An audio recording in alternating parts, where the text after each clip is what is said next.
যে কোনো দেশে আপনি যান না কেন, প্রথমে তিনটা জিনিস ডিসাইড করবেন: আপনার ওই দেশের ভাষা, এবং ওই দেশে গিয়ে আপনি কি কাজ করবেন, এবং ওই দেশের কোন কোম্পানিতে আপনি আসতেছেন।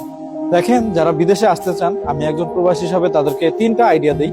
প্রথম আইডিয়া হচ্ছে, আপনি কোন কোম্পানিতে আসবেন এই কোম্পানি সম্পর্কে অনলাইনে খুব ভালোভাবে ঘাটাঘাটি করবেন। আপনি না পারেন কাউকে বলবেন যে এই কোম্পানি সম্পর্কে আমাকে একটু বলে দাও, এই কোম্পানির কাজ সম্পর্কে একটু বলে দাও। দ্বিতীয় কথা হচ্ছে ভাষা। ভাষা একটা মেইন ফ্যাক্টর। আপনি যে দেশে যান, ওই দেশের ভাষা একটু একটু শিখে আসার ট্রাই করবেন। দেখেন, আপনি যদি আরব কান্ট্রিতে আসেন, যদি আরবি ভাষা সামথিং কিছু বুঝে আসতে পারেন, সেটা আপনার জন্য বেটার। এন্ড লাস্ট হচ্ছে কি, আপনি কোন কর্মতে আসবেন, কোন কাজে আসবেন, মানে আপনার কাজটা কি হবে। দেখেন, আপনাকে বলে নিয়ে আসে একটা কথা, তো আসার পরে হয় আরেকটা কথা। এখন আপনাকে কেউ নিয়ে আসছে যেমন এমন কাজে, আপনাকে বলছে সেলসম্যান করবেন, হোটেলের ওয়েটার, কিংবা আদার্স বিভিন্ন অনেক কিছু বলতে পারে।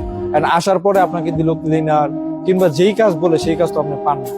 এখন আপনার যেই কাজে আপনাকে নিয়ে আসবে বলছে, ওই কোম্পানিতে ডিসাইড করবেন, ওই কোম্পানি ভেরিফিকেশন করবেন যে ওই কাজ ওই কোম্পানিতে আছে কিনা।